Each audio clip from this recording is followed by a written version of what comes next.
CNE news में आप सभी का स्वागत है और अब लेते हैं खबर विशेष की ये खबर। प्रॉपर्टी कंसल्टेंट एसोसिएशन के सलाहकार विक्रम चोपड़ा ने शेयर वाइज रजिस्ट्री पर रोक लगाने और इसके बाद ब्लड रिलेशन में रजिस्ट्री खोलने को आईवास करार दिया है। उन्होंने कहा, प्रशासन का यह फैसला न सिर्फ सरकार के खजाने के लिए बल्कि आम लोगों के लिए भी नासूर बन गया है। इससे भारी भरकम टैक्स भरने वाले भी बेरोजगार हो जाएंगे। उन्होंने बातचीत में कई और भी तकनीकी समस्याओं के बारे में जानकारी दी। आने वाले समय में शहर के लोगों पर यह बहुत ही भारी पड़ने वाला है। अकेले बैंकों पर भी 15,000 करोड़ का असर पड़ सकता है। पारिवारिक विवाद भी बढ़ सकता है। यानी कुल मिलाकर प्रशासन के इस तुगलकी फरमान ने पारिवारिक सिस्टम को फिलहाल पूरी तरह से फेल कर दिया है। अब सुनते हैं प्रॉपर्टी कंसल्टेंट एसोसिएशन के सलाहकार विक्रम चोपड़ा को। जो फैसला लिया प्रशासन ने कि हम शेयर वाइज प्रॉपर्टी को रजिस्ट्री नहीं करेंगे और करेंगे तो ब्लड रिलेशन में करेंगे, आखिर ये कौन सा फैसला है सुप्रीम कोर्ट का जिसका हवाला दे रहे हैं लोग? उसमें कौन सा ऐसा फैसला है कि जिसके तहत ये प्रशासन ने ये कदम उठाया? मधुकर जी, जो माननीय सुप्रीम कोर्ट का फैसला है उसके ऊपर अभी इन्होंने कोई भी क्लैरिफिकेशन चंडीगढ़ एडमिनिस्ट्रेशन ने नहीं ली, ना ही मेरा ख्याल इनके जो लॉ ऑफिसर्स हैं उन्होंने कोई ऐसी जानकारी प्राप्त की है। अभी जो इन्होंने कुछ थोड़ा चंडीगढ़ एडमिनिस्ट्रेशन ने रिलैक्सेशन दी है इन जो आपने अभी बताया फैमिली ब्लड रिलेशन में, वो भी इन्होंने सिर्फ एक आई वाश किया क्योंकि बहुत सी ऐसी समस्याएं आ रही थी भी। इन्होंने तो टोटल एकदम स्टॉप कर दिया था रजिस्ट्री को। तो जब इनके पास अलग अलग दायरे से लोग गए और उन्होंने जाके कहा भी मैं अपने बेटे के साथ कुछ शेयर खरीद रहा हूँ या हम हस्बैंड वाइफ खरीदने हैं, हमने लोन करवाया हुआ है या हमने पुरानी प्रॉपर्टी बेची है और हमारी पार्टी बाहर से आई हुई है, हम दोनों का शेयर है, हमने TDS जमा करवा चुके हैं या हमें इनकम टैक्स रिटर्न में ये बताना है, तो इन्होंने ये सिर्फ जनता को थोड़ा सा रिलीफ कह दीजिए या एक आईवाश, अभी मेरा ख्याल इनको बहुत अच्छे ढंग से इस जो माननीय सुप्रीम कोर्ट ने जजमेंट दी है उसके बारे में विचार करना पड़ेगा, चाहे वो मिनिस्ट्री ऑफ होम अफेयर से करें, चाहे जैसे उन्होंने आदेश दिया सुप्रीम कोर्ट ने भी जो हेरिटेज कमेटी है। बाकी जो मधुकर जी ये रिट पड़ी थी, जो एक 10 सेक्टर की एसोसिएशन वालों ने ये रिट डाली थी और जो वकील साहबान उनकी तरफ से पेश हुए थे, ये पहले बहुत देर तक रिट चलती रही चंडीगढ़ हाई कोर्ट में। तो हाई कोर्ट ने कुछ ऐसा फैसला नहीं दिया, जैसे ऑलरेडी शेयर वाइज प्रैक्टिस चल रही थी वैसा ही वो चलने का आदेश था उन्होंने। बाकी इसमें आपको जान के बहुत हैरानी होगी, जो चंडीगढ़ एडमिनिस्ट्रेशन ने हाई कोर्ट ने सर्वे मांगा था उसमें 8,000 कुछ ऐसी मतलब कि यहाँ की प्रॉपर्टी है जो 8,000 कुछ शेयर वाइज बिक चुकी है। ये सिर्फ रेजिडेंशियल की मैं आपको बात कर रहा हूँ, कमर्शियल की अलग है और जो इंडस्ट्रियल है वो अलग बिकी हुई है। मधुकर जी, जैसे आपको पता है चंडीगढ़ एक अभी प्रॉपर विकसित भी नहीं हुआ, अभी ग्रोइंग है। हेरिटेज कमेटी इन्होंने किस हिसाब से लगाई है इसकी भी कोई महत्व बनता नहीं। हेरिटेज तो वो थे जो हमारे 28 गांव थे जिनकी ज़मीन थी यहाँ की, उनको हम हेरिटेज मान सकते हैं, क्योंकि अभी आपने अगर देखा होगा अभी नई एडमिनिस्ट्रेशन की बिल्डिंग बनी है, अभी DC ऑफिस का निर्माण करने के लिए इन्होंने सिडको के साथ जो जगह पड़ी है अभी वहाँ का नींव पत्थर रखना है। तो किस तरह से ये सिटी को हेरिटेज मान रहे हैं, ये मैं इस बात को आप भी नहीं हजम कर पाएंगे और चंडीगढ़ की जनता भी नहीं कर पाएगी। जो ये रजिस्ट्रियाँ बंद हुई है इसमें वैसे तो सभी लोग शहर परेशान हैं, इसका सरकारी खजाने पर कितना असर पड़ेगा? क्योंकि आप लोग इसको काम में लगे हुए हैं, आपको आइडिया भी होगा इसका। जी मधुकर जी, देखिए जब ये शहर बसाना था तो CM पंजाब तब उन्होंने, आपने सुना भी होगा, अपने रिश्तेदारों को या जानकारों को बुला के यहाँ पे चीज़ें अलॉट करवाई थी। और यहाँ पे बहुत सी प्रॉपर्टी, जैसे आप देखेंगे पहले जैसे अलॉटमेंट दी जाती थी, उसके बाद सरकार ऑक्शन में आ गई और उसके बाद ये फ्लैट सिस्टम में हाउसिंग बोर्ड में चले गए। ठीक है जी। तो इस अब जो ये इससे नुकसान इसलिए बहुत बड़ा है, बहुत सी अभी चंडीगढ़ की प्रॉपर्टी पहले ही नहीं सेल परचेज हो रही, क्योंकि हर एक प्रॉपर्टी का एक अलग अलग इन्होंने अस्तित्व रखा हुआ है। भी ये कमर्शियल प्रॉपर्टी का ये है, इंडस्ट्रियल प्रॉपर्टी का ऐसे है, या लीज होल्ड प्रॉपर्टी ऐसे है, या जो अलॉटमेंट वाली प्रॉपर्टी ऐसे है। अब कुछ प्रॉपर्टी कॉरपोरेशन के पास भी है, जैसे आपको जानकारी है। तो पहले ही जो मेरा ख्याल 30 से 33% के करीब सेल परचेज हो रही थी, अब उसको भी इन्होंने बंद कर दिया। अब उसका सीधा सीधा असर सरकार के ऊपर ज़रूर जाएगा, उसके रेवेन्यू के ऊपर ज़रूर जाएगा। और उसके साथ साथ जैसे हम लोग इस व्यवसाय से जुड़े हुए हैं और हम अपने आप के ऊपर ये मतलब एसोसिएशन के ऊपर मान करते हैं कि हमारी एसोसिएशन के जितने भी मेंबर हैं वो सभी अच्छे करदाता मेंबर हैं और कभी उन्होंने आज तक इलीगल काम नहीं किया। कभी यहाँ के जो आर्किटेक्ट है उन्होंने यहाँ के इलीगल कोई ऐसे प्लान्स नहीं बनाए, और ना ही मेरा ख्याल चंडीगढ़ एडमिनिस्ट्रेशन, जैसे आपको भी पता है, कंप्लीशन सर्टिफिकेट लेना होता है या पहले नक्शा पास करवाना होता है। तो एडमिनिस्ट्रेशन के हिसाब से भी कोई यहाँ पे इलीगल काम नहीं हुआ। सिर्फ इनकी जो परेशानी थी, जैसे कि वो 10 सेक्टर की वेलफेयर ने ये जो केस डाला है, तो उन्होंने हाई कोर्ट में भी जो अपने व्यूज़ रखे थे उसमें ये था भी यहाँ ट्रैफिक बढ़ रहा है जी, यहाँ पार्किंग की समस्या हो रही है जी, कल को वेंटिलेशन की या धूप की समस्या हो जाएगी। तो धूप और वेंटिलेशन का तो मैं कहता नहीं, क्योंकि आपको भी पता है पहले से ग्रीनरी चंडीगढ़ में बड़ी है। और जो नॉर्दर्न सेक्टर में सर प्रॉब्लम है वो एक जोग्राफी प्रॉब्लम है ट्रैफिक की, क्योंकि वो जोग्राफिकली कैसे है मैं आपको आपके माध्यम से समझाना चाहता हूँ।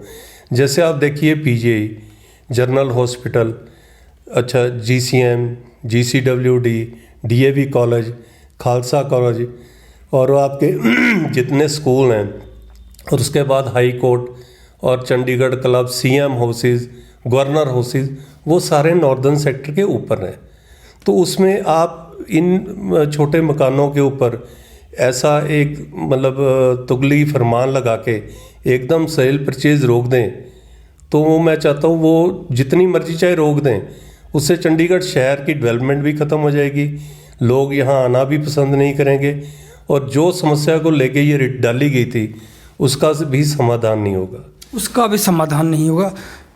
ये जो फरमान है जो आपने कहा तुगलकी फरमान, तुगलकी फरमान का असर जो इस व्यवसाय से जुड़े हुए लोग हैं और जो इस व्यवसाय में आपको सहयोग कर रहे हैं, यानी जो आप कर्मचारी रखते हैं, कारिंदे होते हैं, उस पर कितना इम्पैक्ट पड़ेगा इस फरमान का? हमारे ऊपर तो बाद में पड़ेगा, सबसे पहले तो सरकार के ऊपर पड़ेगा। वो तो आपने बता दिया कि सरकार के खजाने पे इसका असर पड़ेगा सीधे तौर पर। हमारे ऊपर तो जो हमारी फैमिलीज़ हैं या हमारे जो एम्प्लॉइज़ हैं उनकी फैमिली हैं, या यहाँ पे जो भी मकान तोड़ के बनता है उसके साथ जितने भी आप देखिए, चाहे कोई बिल्डिंग मटेरियल वाला है, चाहे कोई हार्डवेयर वाला है, चाहे कोई लकड़ वाला है, एक व्यवसाय से नहीं बहुत से। आपको एक चीज़ मधुकर जी और बताऊँ, जो पूरे किसी भी देश की या किसी भी सिटी की जीडीपी खड़ी होती है वो दो चीज़ों के ऊपर सबसे ज़्यादा निर्धारित कर रही है। एक तो वो करती है जो हमारी एग्रीकल्चर इंडस्ट्री होती है, और दूसरी जो हमारी रियल एस्टेट की इंडस्ट्री होती है जिसमें निर्माण किए जाते हैं। अब यहाँ एग्रीकल्चर तो पहले से ही बंद है, क्योंकि यहाँ के गांव को उजाड़ के ही ये शहर बसा है। गाय भैंस भी नहीं पाल सकते, और सिर्फ रहेगी ये जो हमारी इंडस्ट्री। अब अगर इसको भी बंद करेंगे तो आप देखिए नौकरियां पहले ही नहीं सरकार के पास, जो नौकरियां हम लोगों को दे रहे हैं उनके ऊपर कितना इम्पैक्ट पड़ेगा। हमारे को छोड़िए, हमारे साथ साथ इन्होंने एकदम बंद कर दिया। अब जो ऑलरेडी शेयर में रह रहे हैं वो उनमें से भी बहुत से आर्किटेक्ट हैं, बहुत से सीए हैं, बहुत से एडवोकेट्स हैं, बहुत से चंडीगढ़ के डॉक्टर हैं पीजीआई के, बहुत से मैं जिनको जानता हूँ, और बहुत से प्रोफेसर हैं यूनिवर्सिटी के। उन सभी ने, बहुत बंदों ने लोन लेके दिया हुआ है। आप देखिए बैंकों पे कितना असर पड़ेगा। मेरे हिसाब से ये जो उन्होंने फैसला लिया है, ये 15,000 करोड़ से ऊपर का बैंकों के ऊपर ये सारा असर पड़ेगा। कितना? 15,000 करोड़ से ऊपर असर पड़ेगा इस बंदी से? बिल्कुल जी, जो ऑलरेडी लोन हुए हैं। और एक जो हमारा कॉन्स्टिट्यूशनल राइट है, जो हमारा अधिकार है विल कर, आप देखिए इन्होंने रजिस्ट्री के साथ साथ मतलब ऐसे बचपना सा ये फैसला लग रहा है, मतलब शेयर वाइज के चक्कर में इन्होंने विल के ऊपर भी रोक लगा दी।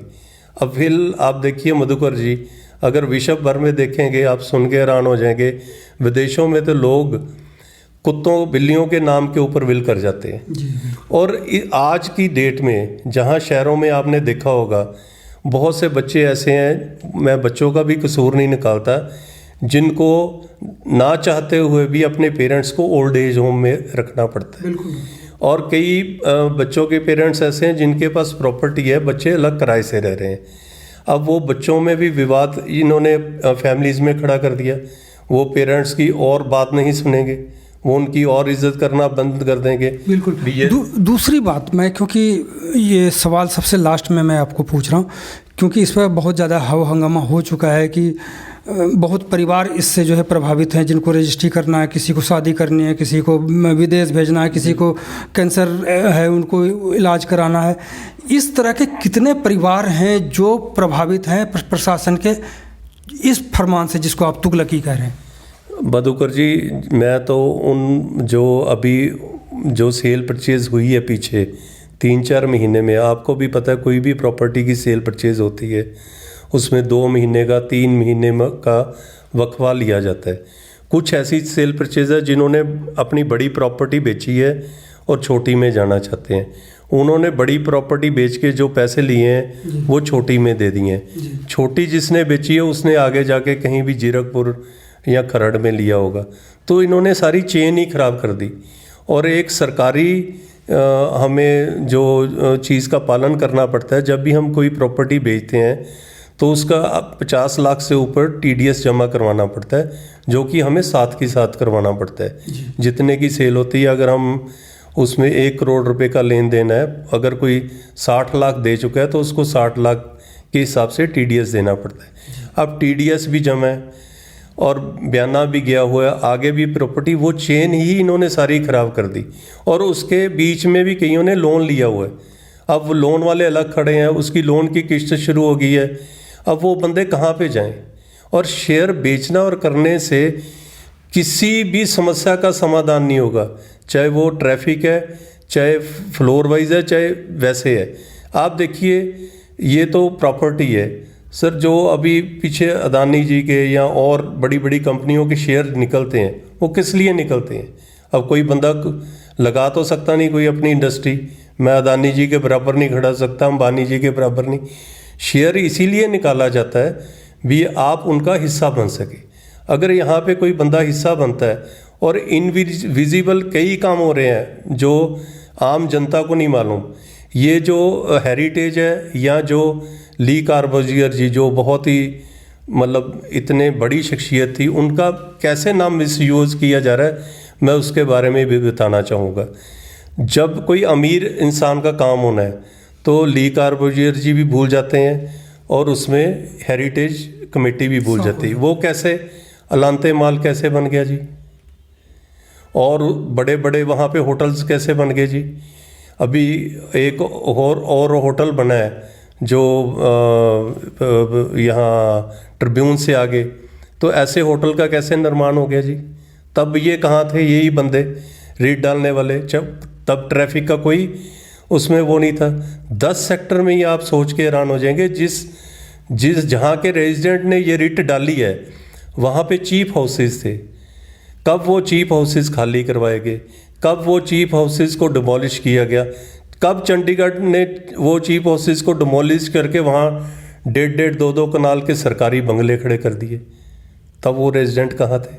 ये तो गरीबों के लिए है। तो आखिरकार जो अब इतनी बातें आपने बताई, इसका अंततः निदान क्या है, समाधान क्या है, कैसे होगा इसका समाधान, जो खजाने में भी पैसे जाए, जो पीड़ित लोग हैं उनको भी राहत मिल सके, लोग बेच भी सके और रोज़गार जो है वो कायम रहे। समाधान क्या है? समाधान इसका एक ही है।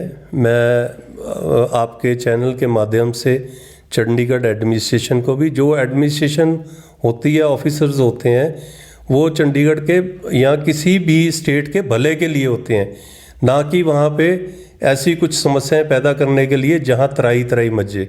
इसका सबसे अच्छा सलूशन तो यही है, एक कनाल कैटेगरी तक जो ऑलरेडी ट्रिपल स्टोरी घर बने हुए हैं, ठीक है, वहाँ तक इनको अपार्टमेंट एक लाना चाहिए। नहीं तो एज इट इज़, जैसे शेयर हमारा कॉन्स्टिट्यूशनल राइट है या विल करना हमारा कॉन्स्टिट्यूशनल राइट है, उसको नहीं ख़त्म करना चाहिए। उसके लिए माननीय सुप्रीम कोर्ट को आग्रह करना चाहिए भी ये कॉन्स्टिट्यूशनल राइट है, हम MHO से, मिनिस्ट्री ऑफ होम अफेयर्स से इसकी इजाज़त लेंगे, जैसे उनकी गाइडलाइंस आएगी हम उसको फॉलो करेंगे, जो ऑलरेडी माननीय सुप्रीम कोर्ट ने आदेश दिए हैं। और उन्होंने यही कहा है चंडीगढ़ एडमिनिस्ट्रेशन को, तब तक इनको खोल देना चाहिए, इनको भी रेवेन्यू आएगा, लोगों का भी रोज़गार चलेगा, और जो रोज़गार इस समस्या से लोग जूझ रहे हैं उससे भी राहत लोग पाएंगे। तो सुप्रीम कोर्ट कौन जाएगा? प्रशासन को तो अपना काम करना है, MHO में कौन जाएगा? क्योंकि जो पीड़ित है अंततः आगे तो उन्हीं को बढ़ना पड़ेगा। देखिए, मैंने ये जो फैसला लिया है चंडीगढ़ एडमिनिस्ट्रेशन ने, ना तो मेरे ख्याल MP साहबान और 35 यहाँ पे काउंसलर्स हैं और 3 मेन पार्टियां हैं और शहर के नॉमिनेटेड काउंसलर भी हैं, उनको भी मेरा ख्याल कॉन्फिडेंस में लेना चाहिए था। समाधान हर एक चीज़ का होता है अगर निकालना चाहे, और अड़चड़े हम हर एक चीज़ में खड़ी कर सकते हैं अगर हम डालना चाहे।